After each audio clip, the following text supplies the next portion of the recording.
बिस्मिल्लाहिर्रहमानिर्रहीम। Class 10th arts general math lecture है आप लोगों का 11C। एक्सरसाइज आपकी वही है 8.1 और 8.1 जो है आपका यूनिट नंबर 8 है और उसका नाम था प्रैक्टिकल ज्योमेट्री। प्रैक्टिकल ज्योमेट्री का क्या मतलब था कि आपने ज्योमेट्री की मदद से अपनी तस्वीरों को, जो डायग्राम्स जिसे हम बोलते हैं, जो कि ट्रायंगल है, जो कि स्क्वायर है, रेक्टेंगल है, उसे ड्रॉ करें। और जब हम किसी चीज़ को ड्रॉ करते हैं तो उसके स्टेप ऑफ कंस्ट्रक्शंस भी बताए जाते हैं, लिखे जाते हैं। और वो हमने क्वेश्चन आपको लास्ट के प्रीवियस लेक्चर्स में मैंने आपको सारी डिटेल में बताया था। और क्योंकि ये ऑनलाइन क्लास हो रही है तो मैंने ये चाहा कि आप लोगों को एक दफ़ा फिर वो सारी की सारी डायग्राम्स रिपीट कर दूं, ताकि आप लोगों को अगर कोई स्टेप मिस हो गया हो लास्ट के लेक्चर्स में या लास्ट के किसी में, तो फिर आप एक दफ़ा फिर देखें कि हमारे जो डायग्राम्स थी वो किस तरह थी। लेकिन इस लेक्चर में मैं आपको सिर्फ और सिर्फ डायग्राम्स रिपीट कर रही हूँ। स्टेप ऑफ कंस्ट्रक्शन तो आपके पास पिछले लेक्चर्स में लिखवा दिए थे और आपके पास मौजूद होंगे, लेकिन अभी सिर्फ प्रैक्टिस होगी तो वो इस चीज़ की होगी कि आपकी जो डायग्राम है वो दोबारा रिपीट कर रही हूँ। वो इसलिए ताकि आप लोगों को किसी भी किस्म का कोई डाउट या कोई कन्फ्यूजन ना रह जाए। तो आपको क्वेश्चंस याद होंगे। क्वेश्चन नंबर 1 में आपके पास ट्रायंगल थी, 1 से लेके बल्कि 8 तक आपके पास ट्रायंगल्स हैं। और ये मैं आपको दिखा देती हूँ। ये है वो सारे के सारे क्वेश्चंस।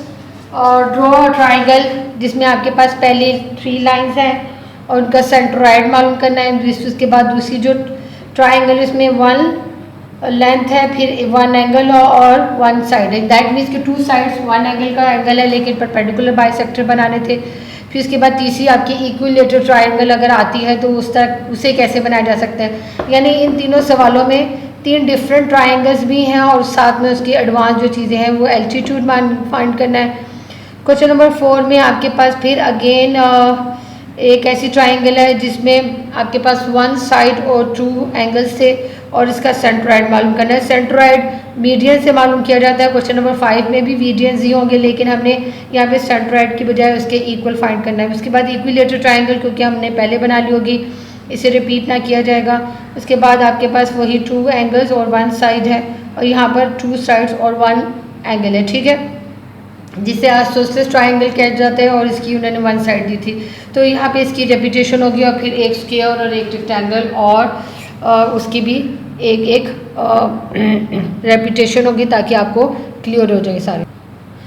यहाँ पे मैं दोबारा क्वेश्चन नहीं लिख रही क्योंकि आप लोग को मालूम है कि क्वेश्चन आपका क्या था। आप बुक से देख लीजिएगा। क्वेश्चन नंबर 1 में था आपके पास 5.4 की एक लाइन जिसका नाम उन्होंने दिया हुआ है बी एंड सी। आप अपनी बुक को अपने सामने रखिएगा ताकि आपको स्टेटमेंट पढ़ने में आसानी रही है। 5 और 5 के बाद 1 2 3 और 4 पॉइंट्स मैंने काउंट किए, तो ये 5.4 हुआ।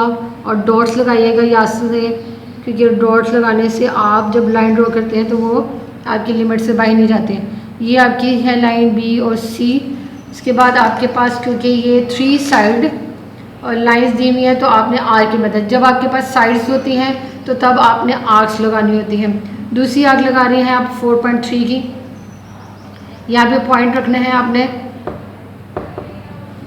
और 0 पर और 4.3 जो कि यहाँ पर है, ये देखें नज़र आ रहा होगा 4.3। तो इसकी आर्क लगानी है ए बी। ये लाइन ए बी है तो आपने इसे बी से आर्क लगानी है।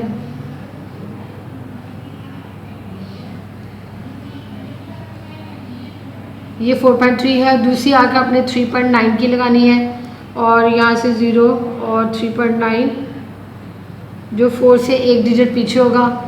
और ये क्योंकि लाइन है आपकी बी सी ए सी, तो यहाँ पे उसकी आर्क लगा दी, ठीक है, जिसकी मदद से आपके पास एक पॉइंट आया। पॉइंट, उस पॉइंट का नाम होगा ए।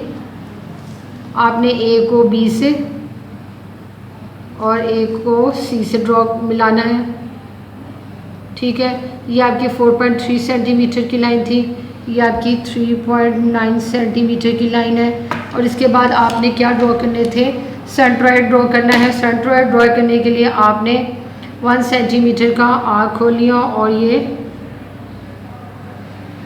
एंगल्स के 2 पॉइंट्स लेने, ठीक है। और ये हर एंगल पे होगा, ठीक है। और यहाँ पे भी ये जो हम आर्क लगा रहे हैं इससे आपके पास लाइंस में 2 पॉइंट्स मिलेंगे।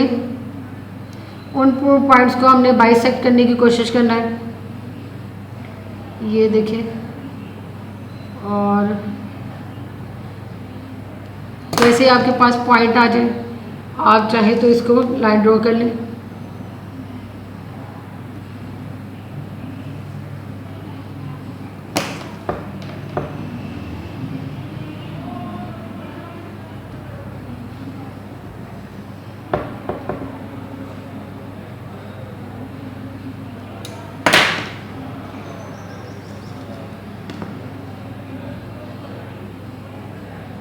क्योंकि ये एंगल को बाइसेक्ट कर रहे हैं तो इसे बोलेंगे एंगल बाइसेक्टर्स, ठीक है।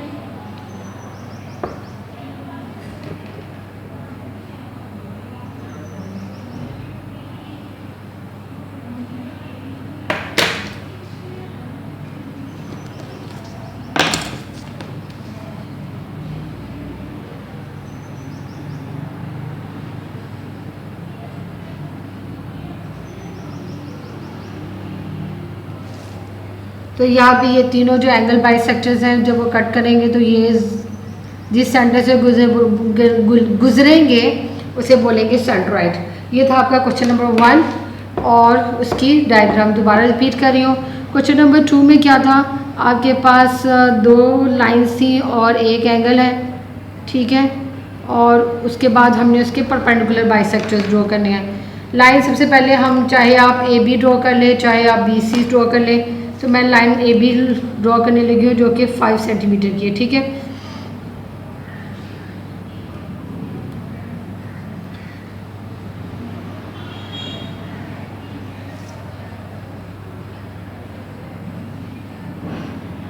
बी के ऊपर आपने 110 का एंगल ड्रॉ करना है और 110 का जो एंगल है वो ग्रेटर देन 90 डिग्री है, क्योंकि आपकी लाइन यहाँ से शुरू हो रही है तो यहाँ से काउंट करना शुरू करेंगे, यहाँ से और 110, ठीक है।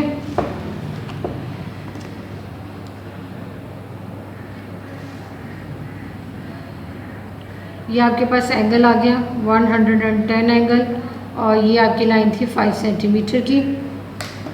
और फिर उसके बाद आपने 4.6 का कंपास लेना है कि आर्क लेनी है।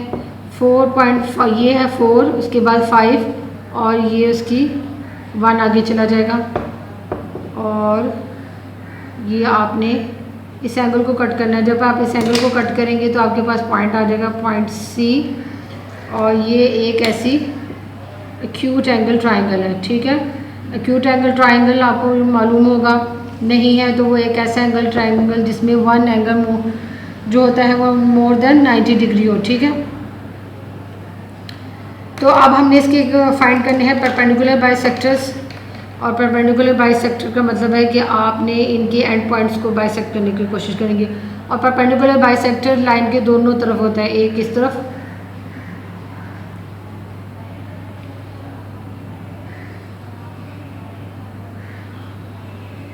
और एक इस तरफ,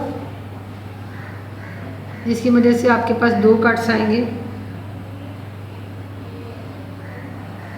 और आपने उन्हें ज्वाइन करना है।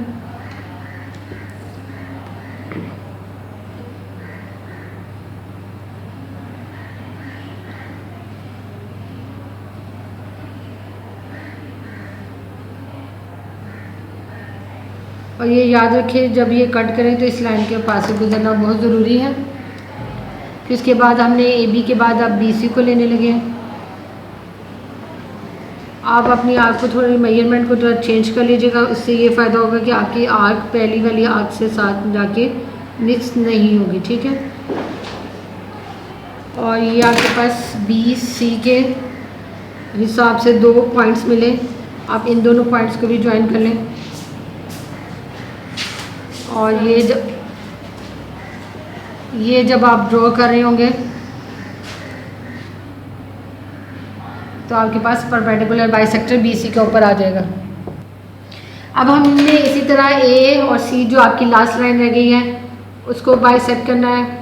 कोशिश करें जो आपका है वो, ये जो मैंने आर्क्स लगा रही हूँ ये मैं ट्राइंगल के बाहर रखने की कोशिश कर रही हूँ ताकि आपकी जो ट्राइंगल के अंदर मिक्सिंग ना हो, वरना आपने हमेशा ये जो परपेंडिकुलर बाइसेक्टर होते हैं ये हाफ किसी भी लाइन के हाफ से ज़्यादा लिया जाता है।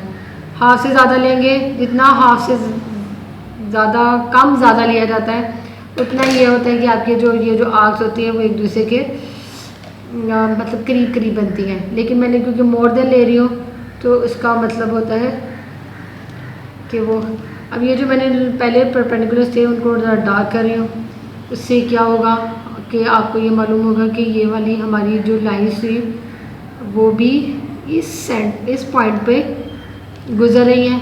आप मैं इसे इस क्यू के नाम दे दी हूँ क्योंकि पी हम mostly centre of the triangle लेते हैं, लेकिन ये परपेंडिकुलर बाइसेक्टर बनाए, परपेंडिकुलर बाइसेक्टर बनाने की वजह से आप उनका क्या नाम होता है एन एम और नाम इधर रख देते हैं। सिर्फ परपेंडिकुलर बाइसेक्टर बनाने थे, हमने इसको ये नहीं बताना था कि मज़ीद इसकी क्या ज़रूरत है। इसके बाद क्वेश्चन नंबर 3 करेंगे, उसमें आपके पास एक इक्विलेटरल ट्रायंगल है और उसके बाद उसके एल्टीट्यूड्स मालूम करेंगे। ठीक है, क्वेश्चन नंबर 3। ठीक, क्योंकि इक्विलेटरल ट्रायंगल का क्या मतलब होता है, इक्विलेटरल ट्रायंगल मतलब होता है कि उसकी तीनों की तीनों साइड्स आपस में बराबर होती हैं। तो अगर उन्होंने आपको क्वेश्चन में 5 सेंटीमीटर दिया है तो इसका मतलब है कि सारी की सारी लाइंस जो है वो 5 सेंटीमीटर है। आप इसे चाहे ए बी का नाम दे, चाहे बी सी का नाम ले, चाहे ए सी का नाम दे, बननी सब ने 5 सेंटीमीटर है।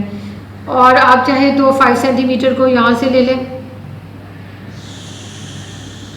चाहे आप स्केल की मदद से ले लें, लेकिन ये क्योंकि इक्विलेटरल ट्रायंगल है तो मैंने इसे यहीं से इसकी मेजरमेंट ले ली। ठीक है, और ये आपके पास जो पॉइंट आया वो डेफिनेटली ट्रायंगल का जो तीसरा नाम था ए बी सी, तो सी आएगा। सी को ए और बी से ज्वाइन किया है मैंने। ठीक है, ये आपको नज़र भी आ रही होगी कि ये इक्वल लग रही है ट्रायंगल। और एक वैसे ही एग्जाम्पल बता देती हूँ कि ये जो पिरामिड्स होते हैं, एरामिमिस जो थे वो भी आपके इक्विलेटरल ट्रायंगल की बेस पे बनाए थे, लेकिन वो 3 साइडेड है। दैट मीन्स के बेस उनकी ये है और ऊपर से भी वो इसी तरह ट्रायंगल बनते हैं, इक्विलेटरल ट्रायंगल। तो आपकी इक्विलेटरल ट्रायंगल जो है वो आपके पिरामिड्स, जो एक आपकी रोज़मर्रा ज़िंदगी में एक इसकी एग्जाम्पल है और बहुत ही फेमस एग्जाम्पल है पिरामिड्स, एराम। और इसके बाद हमने इसके बनाने थे एल्टीट्यूड्स। एल्टीट्यूड्स मैंने ये कहा था कि याद करने का आसान तरीका है कि सब्स्टिट्यूट और सब्स्टिट्यूट क्या होता है, किसी भी चीज़ का मतबादल। तो हमने एक मुनासिब सी आँख लेनी है और उसकी मदद से एक आँख लगाएंगे और जब आँख ड्रॉ करेंगे ना तो आपके पास 2 ऐसे पॉइंट्स आ जाएंगे जिन्हें हम एज अ एल्टीट्यूड या सब्स्टिट्यूट यूज़ करेंगे और उनकी मदद से परपेंडिकुलर बाइसेक्टर वाला ही काम करेंगे। लेकिन परपेंडिकुलर बाइसेक्टर वाला जो काम है वो एंड पॉइंट से करते थे, और जबकि ये जो काम है ये हम सेम वही काम करेंगे लेकिन उसके सब्स्टिट्यूट पॉइंट्स की मदद से। यहाँ पे भी इनके नाम लिख ले, चाहे आप यहाँ पे MNOP QR। ठीक है, और इसकी मदद से अब आपने क्या करना है, लेकिन इसका ये है कि आपने इसका एक आर्क लगानी है क्योंकि हम दूसरी जो पॉइंट होगा वो एंगल को कंसीडर करेंगे जिसके ऑपोजिट ये बन रही है। ठीक, ओके। इसी तरह यहाँ, और मैंने सब की सब आर्क्स पहले ही लगाने लगी हूँ। ओहो, इसका बहुत थोड़ा लूँगी क्योंकि पेज की स्पेस कम है।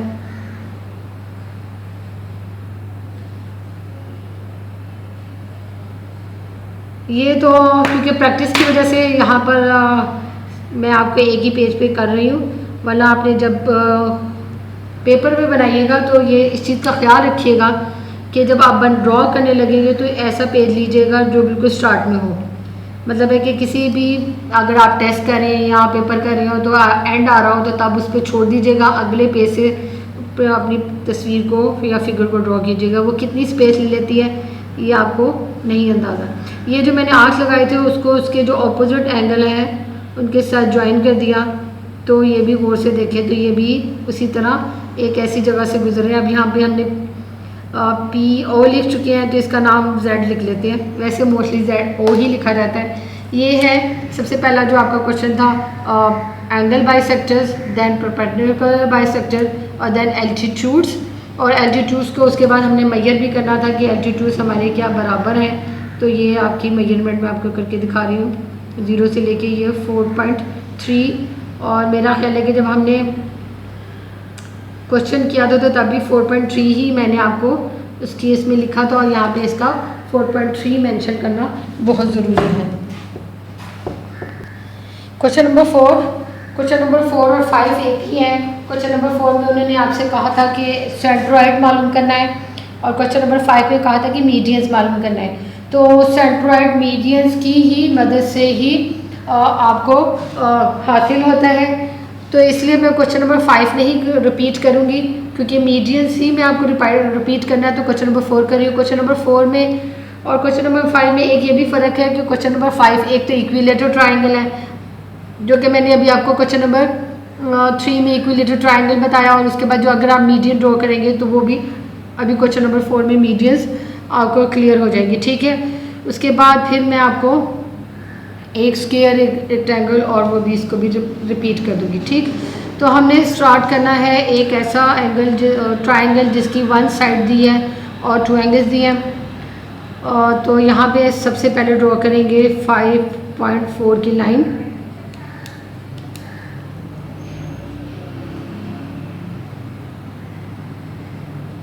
और उसका नाम हम रखेंगे, बल्कि हम नहीं रखेंगे, वो गिवन है बी एंड सी, ठीक है। आपके पास 65 और 55 का एंगल है। 65 का एंगल जो है वो बी पे ड्रॉ करना है, तो ये 0 अंदर वाला साइड पर होगा क्योंकि लेफ़्ट पर है। जब आप इसे लाइन ड्रॉ करेंगे तो वो वहाँ पे चलेगा, ठीक है। अब इसी तरह सी के ऊपर 55 का एंगल ड्रॉ करेंगे, क्योंकि ये राइट साइड पर है तो आपने आउटर वाली काउंटिंग कंसीडर करते हुए ये 55 है, और ये 55 का जब एंगल ड्रॉ करेंगे तो वो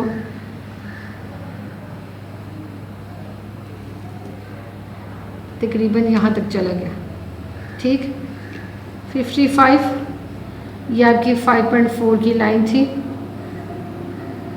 ठीक। और हमें क्या मालूम करना है, मीडियंस।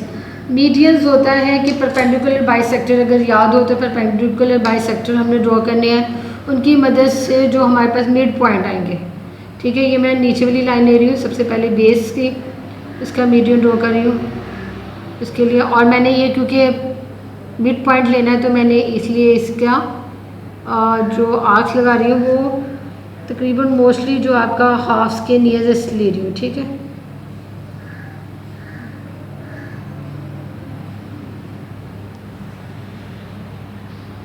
पहली आर्क हमेशा थोड़ी बड़ी लगाइएगा क्योंकि अंदाज़ा नहीं होता कि हमारे जो पॉइंट्स वो कहाँ मिलने होते हैं,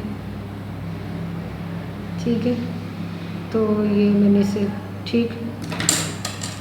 और ये परपेंडिकुलर बाइसेक्टर की हमें क्योंकि ज़रूरत नहीं है तो इसे डॉटेड फॉर्म में लगाइएगा, बल्कि चाहे तो आप ऐसे करके लाइन ड्रॉ करें तो एक ऐसे और यहाँ पर एक दरमियान में और एक इधर, ताकि हमारे पास ये पॉइंट मिल जाए। ये जो पॉइंट है हमने इसे एम कहेंगे, और इस एम को आपने एंगल ए के साथ ज्वाइन करना है, और ये आपका मीडियन ड्रॉ हो गया, ठीक है। ठीक, समझ आ गई। तो अब इसी तरह आपने बाकियों का भी परपेंडिकुलर बाइसेक्टर ड्रॉ करने को शुरू करेंगे। अब मैं ए और सी को ले रही हूँ, इसके हाफ से थोड़ा सा ज़्यादा, ताकि आर्क्स करीब करीब ही बने।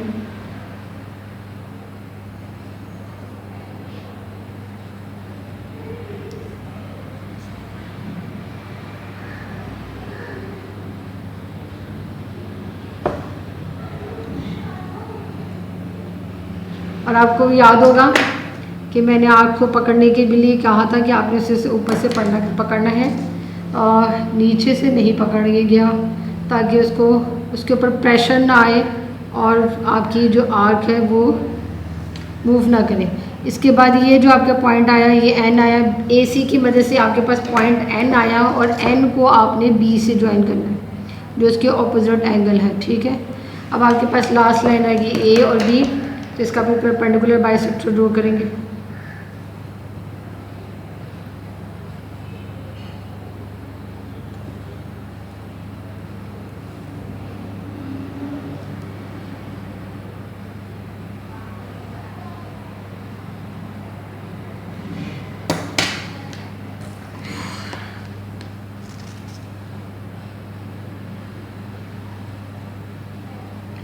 ये आपके पास आ गया आर और आर को आपने ज्वाइन करना है सी से।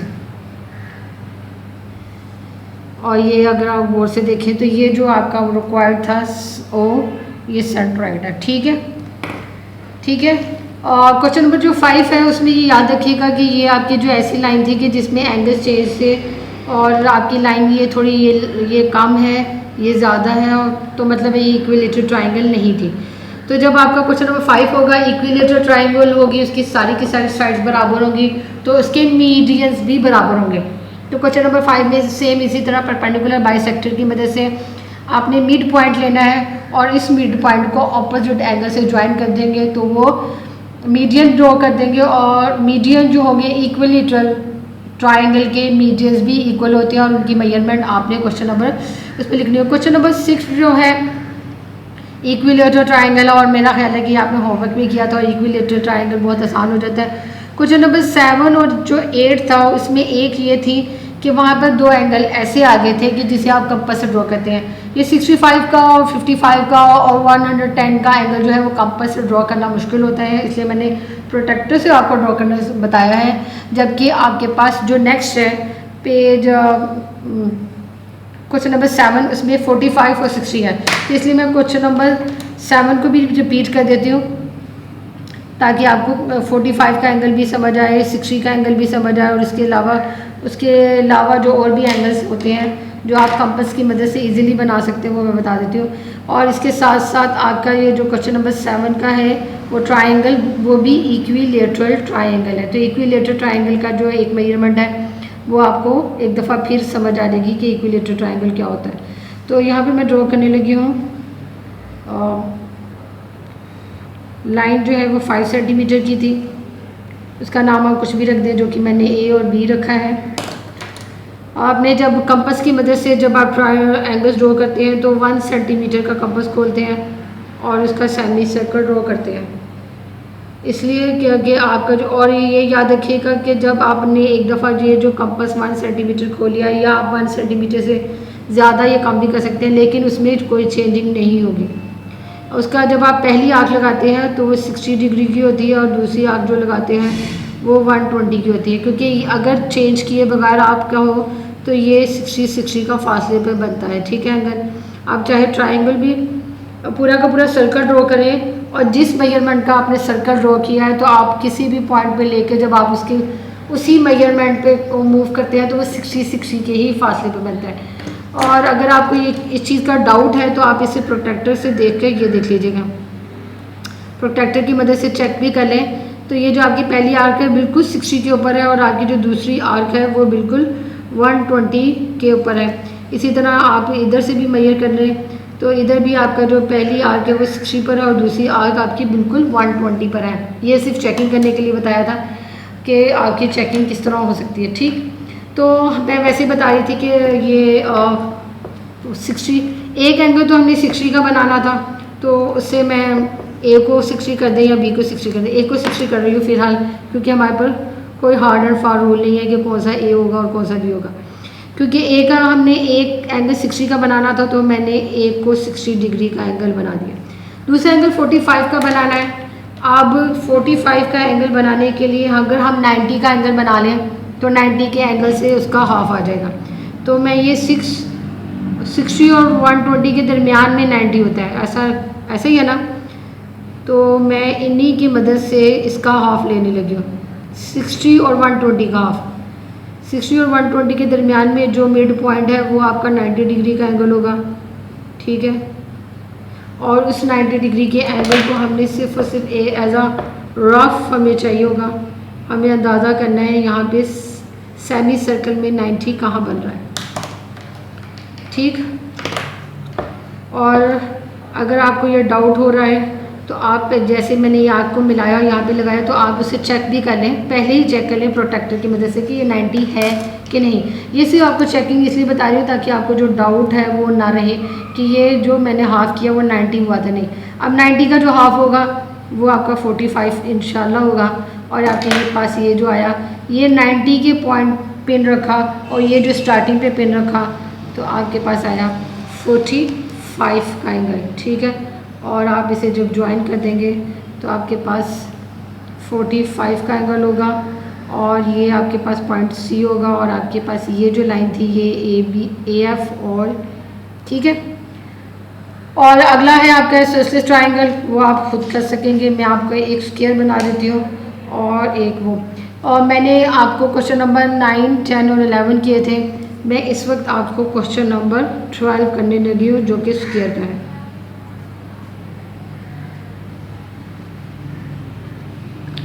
ठीक है, और स्क्वायर में है आपकी 3.5 सेंटीमीटर की लाइन, एक छोटा सा स्क्वायर बनेगा मुन्ना सा, तो 3.5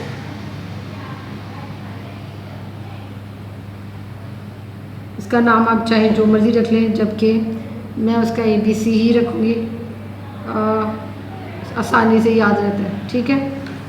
और स्क्वायर की जो पहली एक डिमांड एक उसकी जो रूल होता है कि वो इक्विलेटरल ट्रायंगल, इक्विलेटरल क्वाड्रिलेटरल होता है, यानी 4 साइड वाली तस्वीर जिसकी चारों साइड बराबर होती है और एक उसके एंगल भी बराबर होते हैं। तो हमने इसका मतलब है कि चाहे आप स्क्वायर ड्रॉ करें चाहे आप रेक्टेंगल ड्रॉ करें, आपको 90 डिग्री के एंगल ड्रॉ करने पड़ेंगे, ठीक है। तो आप कंपास की मदद से 90 डिग्री का एंगल बना सकते हैं, क्योंकि मैंने अभी आपको 90 डिग्री का एंगल बनाना सिखाया भी था, ठीक है। और ये याद रखिएगा कि आपकी जो कंपास है वो नहीं हिलनी चाहिए, ठीक है। और ये मैंने साथ साथ दोनों तरफ, क्योंकि हमने ये 90 डिग्री के एंगल बनाने हैं तो मैंने दोनों तरफ ही इसका काम कर दिया। चाहे तो इसी मेजरमेंट पे रहें, चाहे तो आप इसे चेंज कर लें, थोड़ा सा बड़ा कर दिया मैंने। और ये याद रखिएगा कि ओवर आर्किंग नहीं होनी चाहिए, क्लियर होनी चाहिए, ठीक।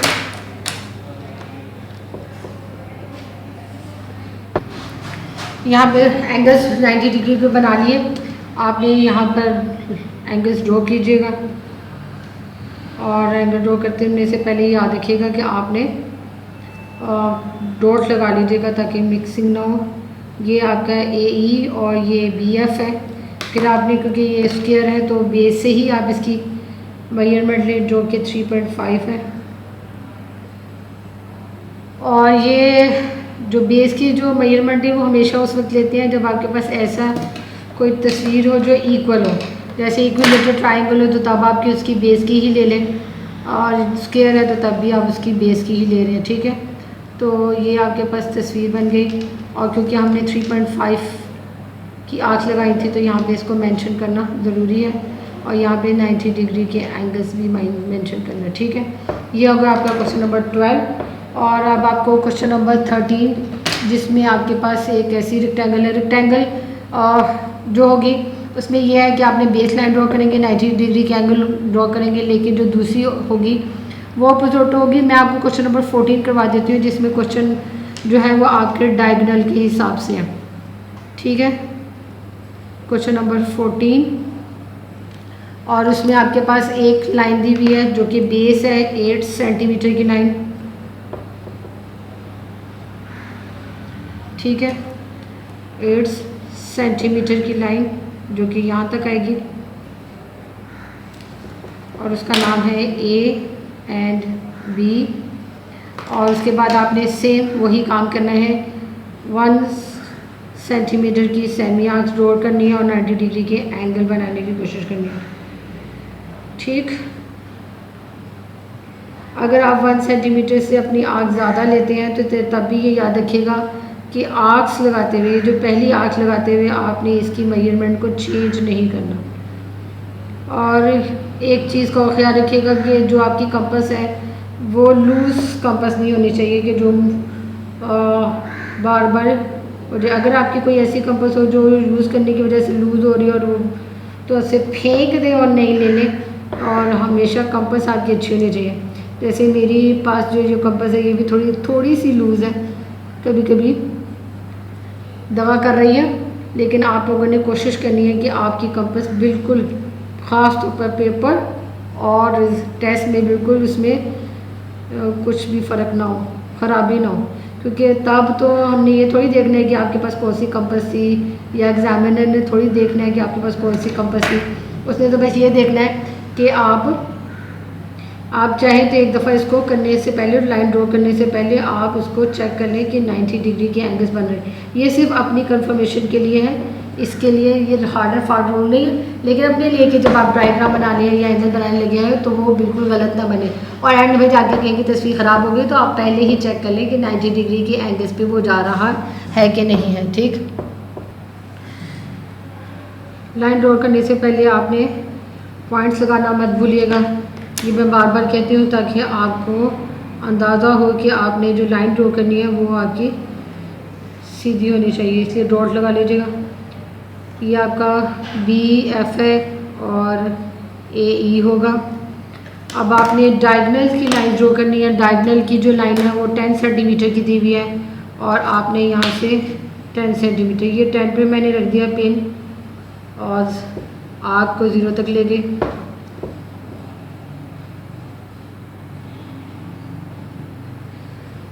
और मुझे ये लग रहा है कि ये काफ़ी बड़ा है, तो इन आर्क्स को, ये जो मैंने एंगल्स की ड्रॉ की थी, इन्हें बड़ा कर लिया। ठीक है,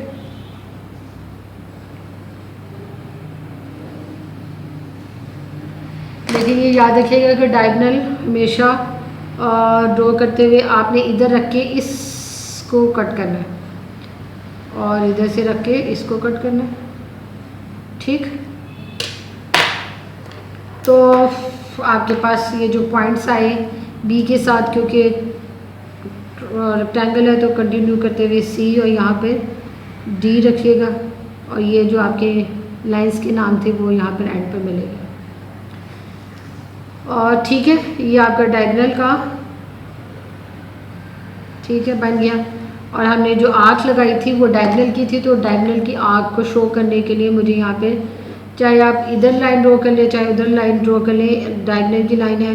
यहाँ पे बेस की 5 सेंटीमीटर थी, ये आपके 90 डिग्री के एंगल्स थे। ठीक है, और रेक्टेंगल जो होगा डायगोनल में ऑपोजिट लाइन, इधर पॉइंट रखा तो ऑपोजिट लाइन कट होती है, और जब अगर सिंपल रेक्टेंगल होता है तो यहाँ पे पेन रख के इसी को कट करते हैं।